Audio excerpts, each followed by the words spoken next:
Artistas que antes reclamavam das queimadas agora apoiam um grupo terrorista. Este é o Visão Libertária, sua fonte de informações descentralizadas e distribuídas. Quem não se lembra da garotinha que foi na ONU dizer que as pessoas estão sofrendo e morrendo devido aos puns que as vacas soltam? Talvez vocês não saibam, mas seu discurso tem mais de 4 anos. Além disso, faz tempo que não vemos ela falar dos ursos polares da Antártica ou das girafas da Amazônia. Por onde será que ela e o DiCaprio andam? Antes de falarmos sobre seu sumiço, precisamos falar de outra coisa: propriedade privada. Mais precisamente, sobre sua função social, algo que a menina com síndrome de Asperger fala de maneira secundária. Para entender como surgem as ideias de que propriedade privada precisa servir a todos, é preciso voltar alguns passos. Isso porque a origem remonta do século passado, quando os principais países desenvolvidos passaram por uma onda ecológica forçada. Chama assim devido à obviedade de que quem não quer ser parte do processo seria forçado a acompanhar pelas leis locais. Apesar de muitos se negarem a empurrar a obrigação para o Estado, a parcela mais ouvida é a que clama por direitos da natureza, um ramo que está crescendo no Brasil.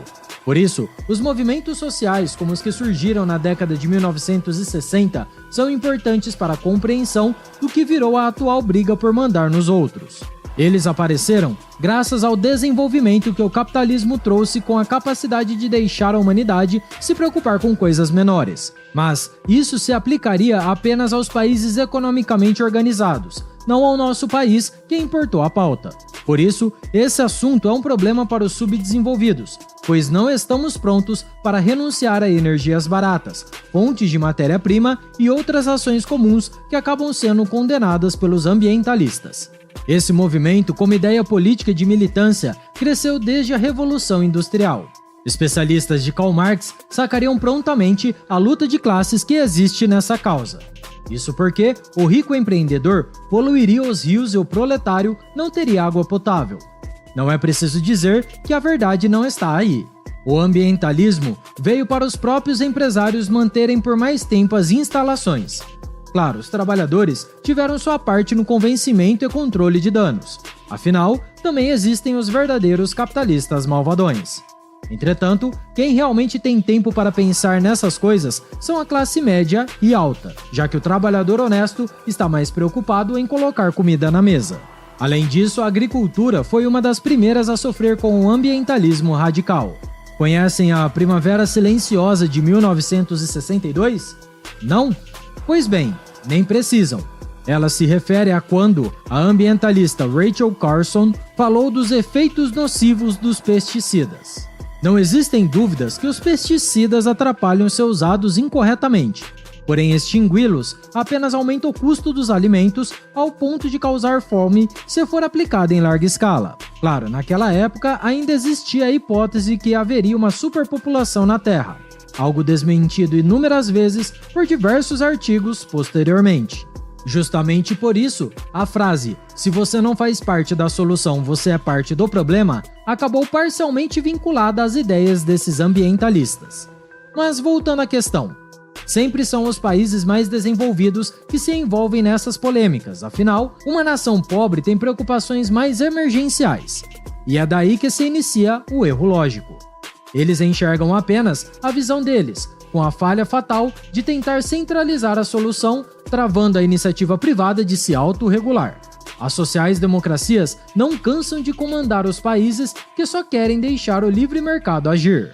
E é nesse contexto que o Greenpeace surge na década de 1970 para lutar pelos interesses políticos de seus fundadores, além de manterem as aparências de lutar pela natureza. Contudo, eles ignoram países com as maiores poluições como a China, a maior emissora de gases do efeito estufa, mas vêm atrás de países como o Brasil, no qual tem uma taxa de poluição muitíssimo menor.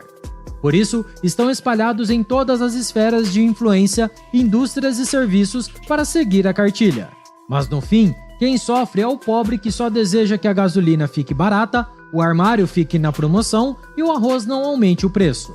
Ou seja, o problema é que os países desenvolvidos, movidos por ideais ambientalistas, impedem o progresso de países como o Brasil, ou ao menos aparentam que o motivo seja ambiental. No entanto, dando um passo adiante, vemos que o que eles querem é o controle do que pode ou não pode ser feito, porque poder é poder em qualquer lugar do mundo. Nesse contexto, surgiu o termo ESG, que em português é algo sobre equilibrar governança com as demandas sociais e ambientais. Inicialmente, essas 3 letrinhas serviam para controlar as empresas, preocupadas em passarem pelos crivos necessários para receberem dinheiro a juros subsidiados. Porém, com o tempo, a população percebeu que isso é apenas um truque, com algumas manipulações de dados e politicagem por trás. Isso é tão verdade que o banco JP Morgan fechou 2 ETFs do bem após fracassos de saques contínuos. O que isso mostra é que quando o dinheiro fica caro, graças à taxa de juros norte-americana alta, os ambientalistas na hora mudam o discurso. Esse investimento furado foi interligado com os debates políticos ao redor do mundo. Inclusive, por conta disso, o CEO da BlackRock, Larry Fink, foi obrigado a aceitar o desastre. Ele teve que aposentar o rótulo que virou uma arma de protestos políticos envolvendo bilhões de dólares. Esse discurso politicamente correto, inclusive, está esfriando em Wall Street, além das bolsas americanas. É irônico reclamarem disso, sendo que o termo já é envolto de viés político desde a origem do movimento que o criou, como mostrado anteriormente. É fato que com as vitórias de seus respectivos candidatos, na maioria dos países do globo, os artistas que reclamavam de queimadas, fome e doenças sumiram do mapa político. E o Brasil, que era um alvo de críticas no governo passado, agora está livre para errar, e não será criticado. Proponho adentrarmos nisso por enquanto, já que apesar da Amazônia Legal ser apenas uma parte da Amazônia completa, era ela a atacada. E isso por ser brasileira, que estava sob um governo de direita. Foi nessa época que os países e militantes queriam que todas as florestas fossem patrimônio da humanidade, o que é uma tolice. O que o tempo já provou é que o que não tem dono definido não é de ninguém. E se ninguém é dono, ninguém cuida como deveria. A boa e velha tragédia dos comuns. Justamente por isso, o caso brasileiro prova diversas vezes que a causa não era ambiental, mas política. O nosso PIB está abaixo da inflação. As queimadas estão num nível que não era visto nas últimas 3 décadas e as estatísticas sociais de criminalidade estão crescendo. Agora fica a pergunta se os artistas sumiram porque o dinheiro parou de fluir para eles ou apenas foram massa de manobra ignorante, para não dizer burra. Fica aqui a indagação. Apenas para um exemplo anedótico, a militância veganista de instituições como o PETA ficaram mais histéricas, ao invés de buscar soluções que mantenham a liberdade do indivíduo. Por exemplo, o desfile deste ano, na New York Fashion Week, foi marcado por 2 protestantes contra o uso do couro. Isso só faz mais pessoas quererem usar couro. Se eu não os conhecesse, diria que é a melhor propaganda pró-couro original que já vi. E sobre a Greta? A menina que discursou contra o aquecimento global, queimadas e outras coisas que, segundo os próprios ambientalistas, piorou, mudou radicalmente de abordagem. Ela agora é uma apoiadora da formação de um Estado palestino e, em decorrência disso, possui uma postura que deixa entender o apoio ao Hamas.